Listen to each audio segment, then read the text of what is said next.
आता पाहूया टॉप 9 महत्त्वाच्या बातम्या। सोलापुरातून उद्यापासून मनोज जरांगेंची दुसऱ्या टप्प्यातील शांतता रॅली। पोलीस आयुक्तांनी घेतल्या सभास्थळाचा आढावा। तर छत्रपती संभाजी महाराज चौक ते शिवाजी महाराज चौकापर्यंत काढणार रॅली। मनोज जरांगे पाटलांच्या शांतता रॅलीमुळे उद्या सोलापुरातील शाळांना सुट्टी। सोलापूरचे जिल्हाधिकारी कुमार आशीर्वाद यांनी जाहीर केली सुट्टी।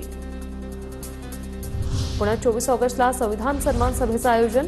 शरद पवारांची प्रमुख उपस्थिती असणार। महाराष्ट्र साहित्य कला प्रसारणी सभेकडून कार्यक्रमाचं आयोजन। मराठा क्रांती ठोक मोर्चाचे रमेश केरी पाटील आणि कार्यकर्ते पोलिसांच्या ताब्यात। देवेंद्र फडणवीसांच्या सागर बंगल्यावर आंदोलनासाठी जात असल्याने पोलिसांची कारवाई। माजी मंत्री बाळा भेगडे यांना धमकावणाऱ्या मराठा मोर्चाच्या विनोद पोखारकरांवर अदाखलपात्र गुन्हा।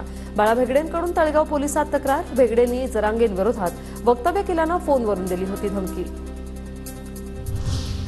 एसटी कर्मचाऱ्यांच्या प्रलंबित मागण्यांसाठी मुख्यमंत्री आणि दोन्ही उपमुख्यमंत्र्यांसोबत उद्या बैठक। एसटी कामगार संघटनेकडून विविध मागण्यांसाठी 9 ऑगस्टपासून राज्यभरात आंदोलनाची घोषणा। भारताचा गोल्डन बॉय नीरज चोप्रा पहिल्याच प्रयत्नात अंतिम फेरीत। तर कुस्तीपटू विनेश फोगाट 50 किलो वजनी फ्रीस्टाईल कुस्तीच्या आता फायनलमध्ये दाखल। पॅरिस ऑलिम्पिकमध्ये भारतासाठी 2 कांस्य पदकं जिंकणाऱ्या मनू भाकरवर मोठी जबाबदारी। 11 ऑगस्टला ऑलिम्पिकच्या समारोप समारंभात मनू भाकर ही भारताची ध्वजवाहक असणार।